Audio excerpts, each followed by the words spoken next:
Hey, TikTok, all my people out there, this is a message all you wonderful veterans, men and women, current military and ex-military.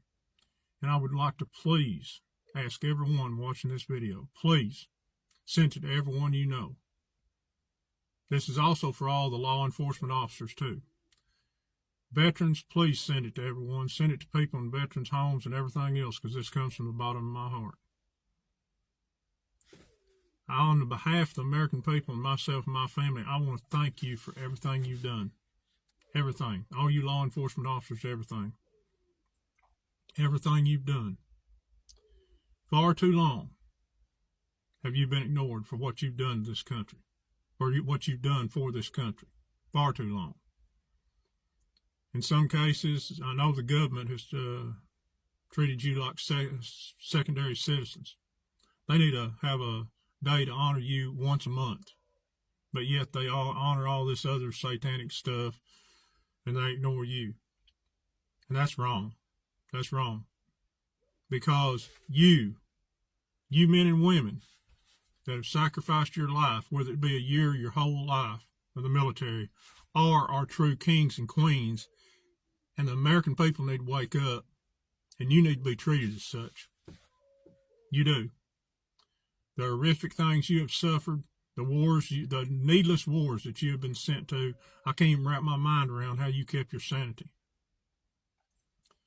What was done to our Vietnam vets by the American people when they come back, those young men didn't want to go over there.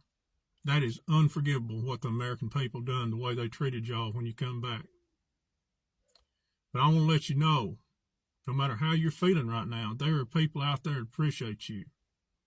And God and his angels are watching over you, and they have a special reward for you at the end of this life. They really do.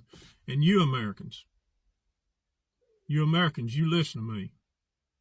Every time you see anybody, a veteran of any kind, whether they're president or ex, you need to go up and look them eye to eye and shake their hands for their service, and thank them for the sacrifices they made for you, your family, and this country. And I'm talking about you need to be thankful to everybody, down to, I'm not making light of this, down to a security guard, down to a game warden, down to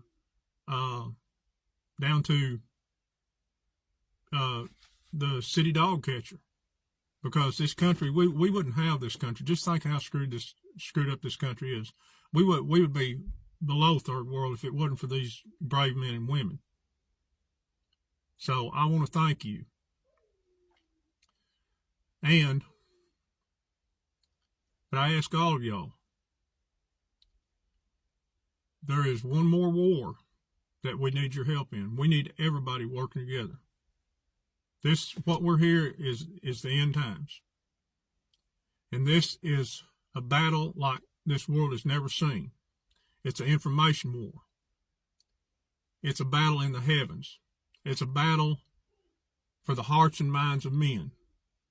That really, God, his angels, and all the military in the world cannot win. Because God gives us free will. And that's the problem right now. All you veterans out there, all you people, listen to me. We need to all work together, not just America, all the people of the world, to end the horrific practice of human trafficking. Because I assure you, God will not bless a people that will not refuse to protect his most innocent gift.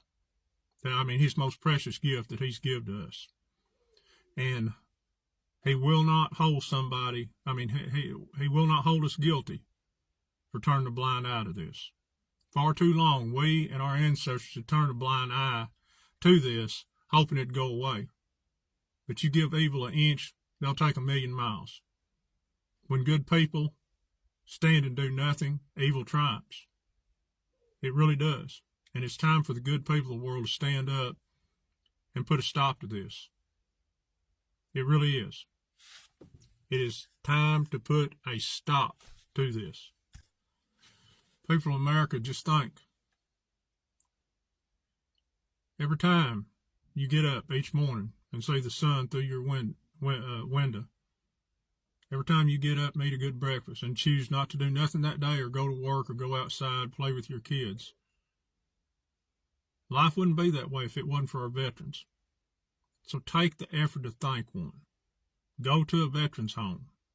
Do something good for them. Just sit and say a kind word. That's all they need. Just say thank you. Just think about this. But everybody, we need your help. We need your help. This is not going to pass this time. We're not going to get out of this. Life has changed forever. The coming of Christ is very, very close. And I don't want to hear nobody knows coming to Christ. You can clearly see the signs. It might be tomorrow, but I will be shocked if it's not in the next 2 years. I really will be. So, I will leave you with this. And one of the most best movies there ever was. I will leave you with this. What will you have if you don't have your freedom? Will you fight? One man says, if we run, we'll live. Yeah. You'll live. For a while. But on your dying beds, will you trade that day, every day from then until now, to be able to come back to this field and tell your enemies, you can take our lives, but you cannot take our freedom? That's a choice that every one of us has to make right now, and I've made my choice. I've made my choice. Guys, I see out there a fine army of my countrymen. All you need to do is wake up and realize what's going on. And I challenge you to do so and do the right thing. I want to leave you with this. Remember, none of this stuff we're fighting about really matters in the end. Just love thy brother and sister. And all that's going to matter when you pass from this life is love, kindness, and generosity. It's the only thing you can take with you into eternity. And it's the only thing that transcends time and space. God bless everybody.